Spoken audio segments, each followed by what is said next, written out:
இது நம்ம கிச்சனில் நம்ம இன்றைக்கி என்ன பண்ண போகிறோம்னா டிபன் சாம்பார், இட்லி பொங்கல் அந்தமாரி இதுக்கு டிபன் சாம்பார் ஒரு சிம்பிளாக குயிக்காக பண்ண போகிறோம்.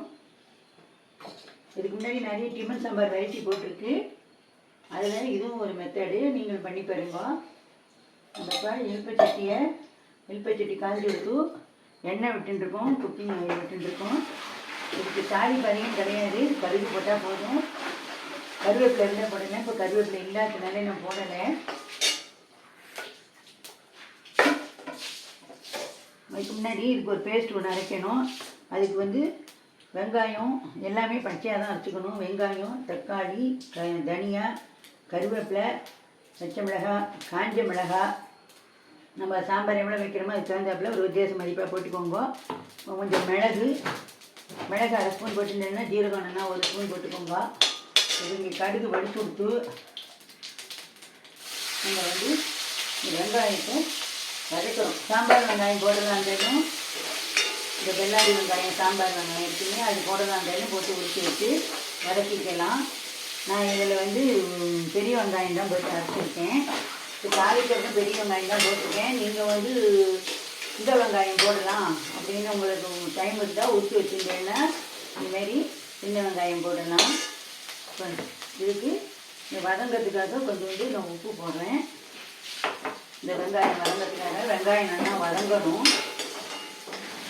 அப்புறம் இதெல்லாம் இதெல்லாம் நல்லா கருவேப்பிலை இது எல்லாத்தையும் வச்சு நல்லா பச்சையாகவே வச்சு இந்தமாரி ஒரு பேஸ்ட்டாக வழுமுன்னா நைஸாக அரைச்சி வச்சுக்கணும்.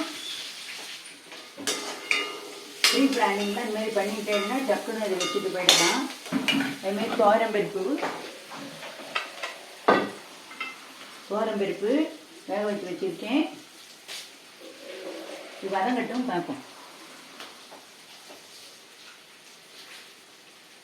தோரம்பருப்பு ஒரு 3/4 அழகு, பயத்தம்பருப்பு ஒரு 1/4 அழகு. இதில் கொஞ்சோண்டு விளக்கெண்ணியோ நல்லெண்ணியோ விட்டுண்டு அப்படி தான் பருப்பு பொங்கி வராமல் இருக்கும். மஞ்சள் தூள் உங்களுக்கு தேவையான அளவு போட்டுண்டு இது நல்லா ஒரு 5 விசில் விட்டு இந்தமாரி நல்லா குழவா வேக வச்சு வச்சுக்கணும் பருப்பை.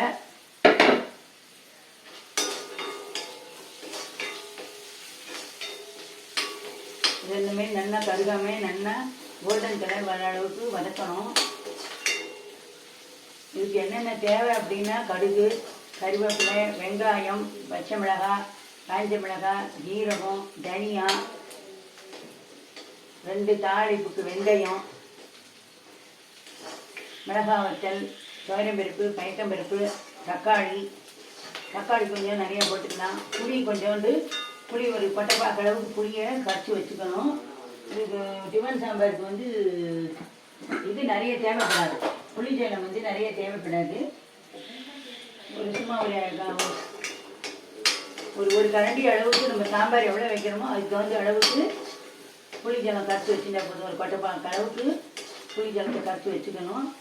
இப்போ வெங்காயம் என்ன வதங்கிறது, வதங்கணும்.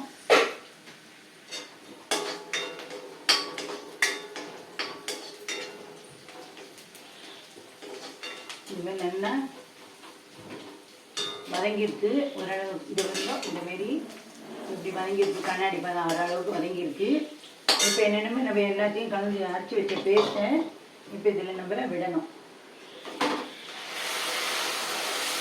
விட்டு நல்லா இந்த பச்சை வாசனை போகிற அளவுக்கு வதக்கணும்.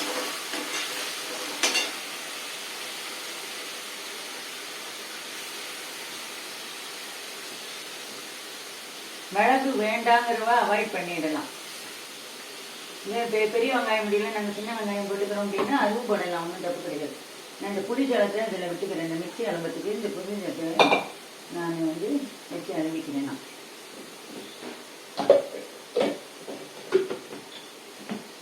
இந்தமாரி மிக்சி ஜலத்தையும் அலம்பி இந்தமாரி ரெடி பண்ணி வச்சுக்கோங்க.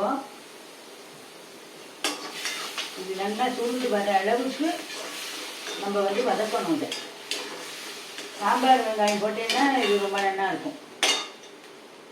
இப்போ நம்ம மஞ்சள் போடுறோம். அதுக்கு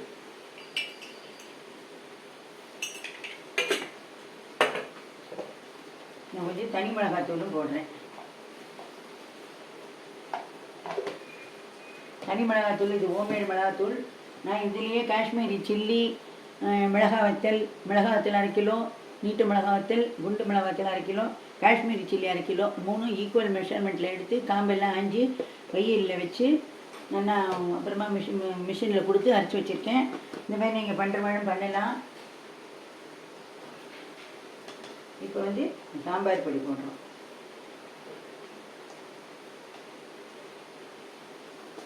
நான் அதில் ஒரு 1.5 டேபிள் ஸ்பூன் அளவுக்கு போட்டிருக்கேன்.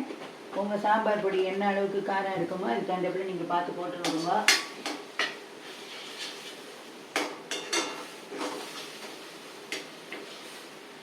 இது வந்து நல்லா சுருளை வதங்கி வரணும். வதங்கி வந்தாக்கா இந்த பச்சை வாசனை போகும். பச்சை வாசனை போகாமல் சாம்பார் அடித்தேன்னா இந்த சாம்பார் ருசிக்காது, நல்லா இருக்காது. நல்லா சுருண்டு வரும். நீங்கள் இதை தாளிக்கிறதுல நல்லெண்ணெயில் தாளிச்சுக்கலாம், இல்லை நெய்யில் தாளிக்கிறேங்கிறவா நெய்யில் கூட தாளிச்சுக்கலாம். நீங்கள் உங்கள் இதில் பிரியப்படுறீங்களோ அதில் இது பண்ணுங்க. நான் வந்து கடலெண்ணெய் செக்கில் ஆட்டின எண்ணெய் தான் நான் யூஸ் பண்ணுறேன். நான் அதை தான் இதுக்கு குக்கிங்க்கு வச்சுருக்கேன். இப்போ இது நல்லா சுருங்கி வதங்கணும். இந்த அளவுக்கு வந்துருக்கு, இன்னும் வதங்கணும். இதில் வந்து எண்ணெய் பிரிஞ்சு வர அளவுக்கு வதக்கணும். நான் வந்து இதில் பச்சை மிளகாய் வேறு காஞ்ச மிளகாய் வேறு போட்டிருக்கேன்.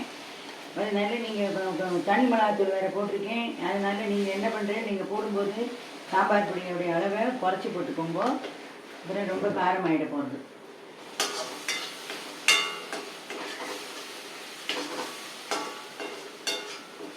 இதுலேயே நீங்கள் வெஜிடபிள்ஸ் போடணும்னு பிரியப்பட்டேன்னா எனி வெஜிடபிள்ஸ் எது வேணாலும் போடலாம். வெங்காயம், இது கேரட்டு, சவுச்சவு போடலாம், பூசணிக்காய் போடலாம், பரங்கிக்காய் இருந்தால் அது பரங்கிக்காய் போடலாம். நான் இந்த சாம்பார் என்ஹான்ஸ் பண்ணுறதுக்காக கொஞ்சம் துளி வெல்லம் போடுறேன். டிஃபன் சாம்பார்னால் கொஞ்சம் வெல்லம் போட்டால் தான் நல்லா இருக்கும். அப்படியே அரிசியும் எடுத்து கொடுக்கும். அதுக்கப்புறம் பரங்கி, பூசணி, சவுச்சவு, மூழ்கோல் போடலாம். அதுக்கப்புறம் நிறைய காய்கறிகள், வாட்டரிக்காய், கத்திரிக்காய் போடலாம், முருங்கைக்காய் போடலாம். எனி வெஜிடபிள்ஸ் எது வேணாலும் வெஜிடபிள்ஸ் சேர்க்க தான் சேர்க்கலாம். இல்லை இவ்வளோ வெஜிடபிள் இல்லை, ஏதாவது ஒன்று தான் இருக்குன்னா அது ஒன்றை கூட போடலாம். நான் இன்றைக்கி வெஜிடபிள் போடாமல் வெறும் வெங்காயம் தக்காளி மட்டும் வச்சுக்கேன். இப்போ என்ன பண்ணுறோம், நம்ம இந்த அலம்பி வச்ச தண்ணி இருக்குது இல்லையா, இதை நம்ம இதில் விடணும். இதோடய புளிஜலத்தையும் நான் விட்டுட்டேன். புளிஜலத்தை விட்டு அதை நான் நம்பிக்கிட்டேன்.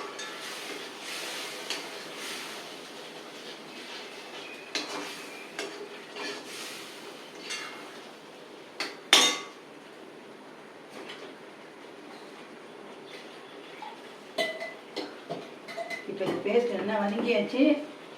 இப்போ பச்சை வாசம் போக நல்லா கொதிக்க விடணும். நல்லா இது கொதி வரணும். இதுக்கு தேவையான அளவு உப்பு போட்டு விடுவோம். அப்புறம் அப்போ வெங்காயம் வதங்கிறதுக்கு உப்பு போட்டோம்.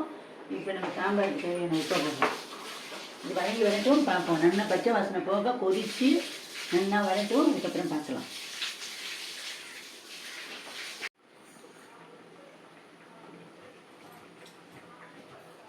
இப்போ இது நல்லா பச்சை வாசனை போக கொதிச்சு விட்டு இப்போ நம்ம என்ன பண்ணுறோம், நெல் குழவா வேக வச்சு வச்சுருக்கோம் இல்லையா, அந்தமாரி பருப்பு உருவமே தெரியாத அளவுக்கு நைஸாக பேஸ்ட்டாக வேக வச்சு வைக்கணும்.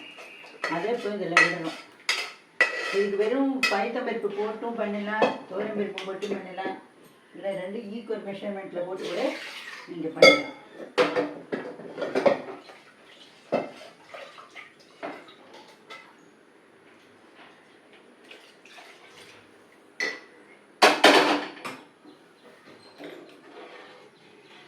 ஸோ இந்தமாரி நம்மளுக்கு தேவையான அளவுக்கு நல்லா தளர்த்திக்கணும். நீங்கள் இதெல்லாம் ரெடி பண்ணிட்டேன்னா இந்த சாம்பார் வைக்கிறதுக்கு 10 நிமிஷம் வச்சிடலாம். இப்போ நான் வந்து பெருங்காய ஜலம் விடுறேன். தேவையான அளவு பெருங்காய ஜலம் விட்டுணுடலாம். இல்லை பெருங்காயம் கட்டி இருக்கிறவா கடுகு கருவேப்பிலை தாளிக்கும் போதே அதையும் போட்டு தாளிச்சு விடலாம். நான் வாசனைக்காக கொஞ்சம் நெய் விடுறேன். இதில்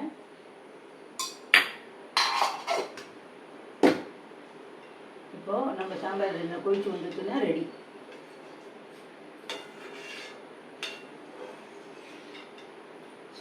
ஸ்ட்ரீட் சைடு ஃபுட்டில் இந்தமாரி எல்லோரும் இந்த சாம்பார் தான் இந்தமாரி மெயினாக வச்சுட்டு இது நல்லா கண்டு வரும். அவள் செலவும் கம்மியாகும், சீக்கிரம் குயிக்காக பண்ணிடலாம். அதனால் நிறைய பேர் இந்தமாரி தான் பண்ணுவா. நீங்களும் இந்தமாரி பண்ணி பாருங்க. ஒரு கொதி வரட்டும் காட்டுறேன்.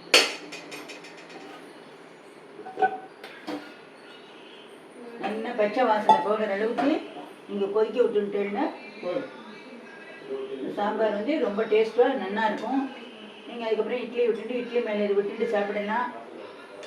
பொங்கலுக்கு தொட்டுக்கலாம். அரிசி உப்புமா, ரவா உப்புமா, சேமியா உப்புமா, தோசை இதுக்கெல்லாம் நீங்கள் தொட்டு அந்த காம்பினேஷன் ரொம்ப நல்லா இருக்கும்.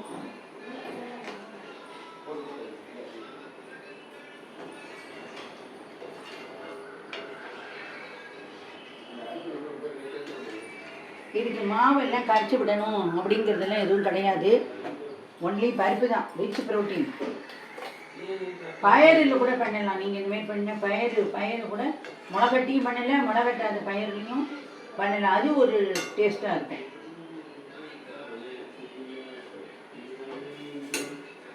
ஒரு கொதி வரட்டும், பார்ப்போம்.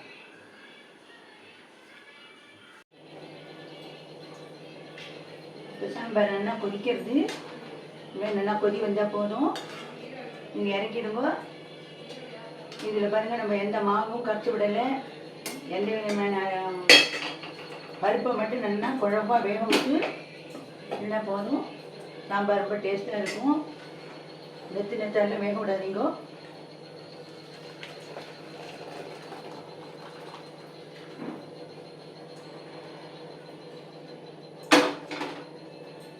நம்மளுக்கு சுவையான ஹோட்டல் டேஸ்ட்டில் ஸ்ட்ரீட் ஃபுட் சாம்பார் ரெடி ஆகிட்டு. இதேமாரி பல டிஃப்ரெண்ட் டைப் ஆஃப் மெத்தடில் சாம்பார் பண்ணலாம். நம்ம ஒரு நாள் ஒன்று செஞ்சு பார்ப்போம். நன்றி, வணக்கம்.